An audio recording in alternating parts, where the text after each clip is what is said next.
আসসালামু আলাইকুম। অনেকদিন পর আবার ফিরে এলাম। তো আজকে বানাবো স্প্রিং রোল, তবে সমোসা তৈরির শীট দিয়ে নয়।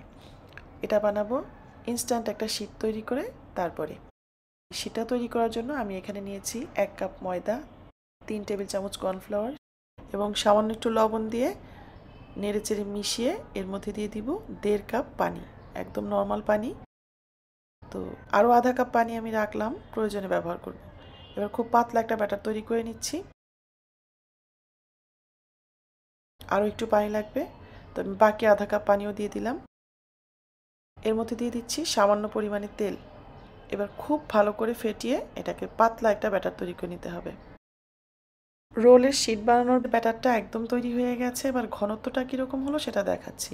ব্যাটারটা পাতলা হবে, তবে চামচ ডোবালে এরকম একটা কোটিং হবে।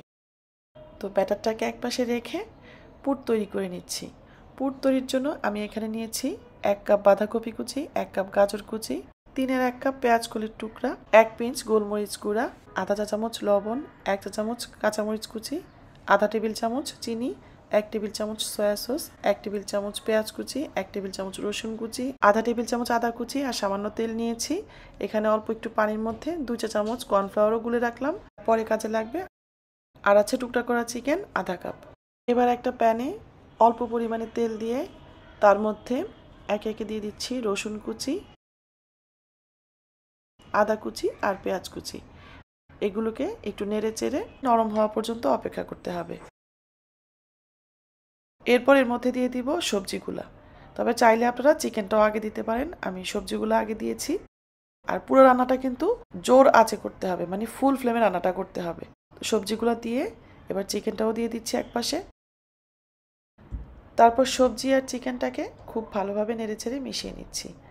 এটা যদি আমি একটু কম আঁচে রান্না করতাম, তাহলে চিকেন আর সবজি থেকে পানি বের হয়ে এটা পুরোপুরি নরম হয়ে যেত।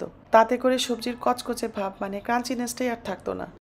এরপর আমি এর মধ্যে দিয়ে দিচ্ছি লবণ, কাঁচামরিচ কুচি আর গোলমরিচ গুঁড়া।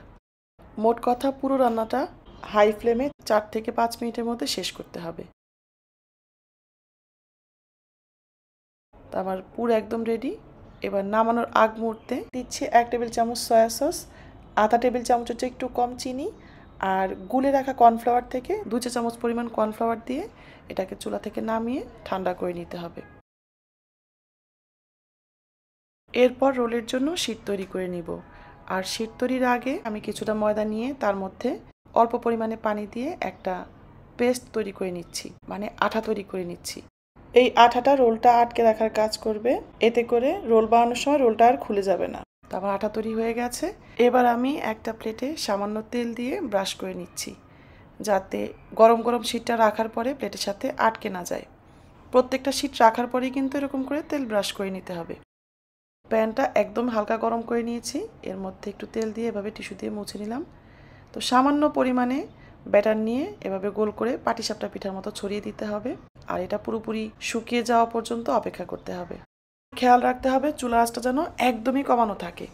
তো শীতটা যখন এরকম প্যানের গা থেকে উঠে আসবে, তখনই প্যান থেকে তুলে নিতে হবে। এই কাজটা একটু সাবধানে করতে হবে, অনেক সময় শীত ছিঁড়েও যায়। এরপর এই শীটের উপরে তেল ব্রাশ করে রাখতে হবে, তা না হলে একটা শীটের সাথে আরেকটা গরম শীট লেগে যেতে পারে। চাইলে কিন্তু তেলের পরিবর্তে কর্নফ্লাওয়ারও ব্যবহার করা যায়। রোল তৈরি করার পালা। প্রথমে একটা শীট নিলাম, এরপর এর মধ্যে দিয়ে দিচ্ছি পুর বা ফিলিং। পুর দেয়া হয়ে গেলে সেই যে ময়দা দিয়ে একটা আঠার মতো বানিয়েছিলাম, সেই আঠা এভাবে লাগিয়ে নিতে হবে। তারপর একটু সাবধানে একটা ভাঁজ দিতে হবে, যেহেতু এটা খুব পাতলা। তো ভাঁজ দেওয়া হয়ে গেলে দুই পাশ থেকে আবার এরকম করে দুইটা ভাঁজ দিয়ে এভাবে ফোল্ড করে নিতে হবে। তৈরি হয়ে গেল আমার রোল। আমি আরও একটা তৈরি করে দেখাচ্ছি। প্রথমে শীট নিতে হবে, তারপর পুর দিতে হবে, এরপর ময়দা দিয়ে তৈরি আঠাটা লাগাতে হবে, ফোল্ড করে এভাবে রোল করতে হবে। আর একদম গরম তেলে রোলগুলো ভেজে নিতে হবে। তো আমি তেল গরম বসিয়ে দিয়েছি, এবার এর মধ্যে রোলগুলো ছেড়ে দিচ্ছি। তেলটা কিন্তু একদম গরম আছে। রোলটা যতক্ষণ নরম থাকবে ততক্ষণ পর্যন্ত চুলা আঁচটা এরকম বাড়ানো থাকবে। যখনই রোলটা কিছুটা শক্ত হবে তখন চুলার আঁচটাকে মিডিয়াম করে দিতে হবে। স্প্রিং রোল একদম তৈরি হয়ে গেছে। এবার প্যান থেকে তুলে গরম গরম সার্ভ করতে হবে।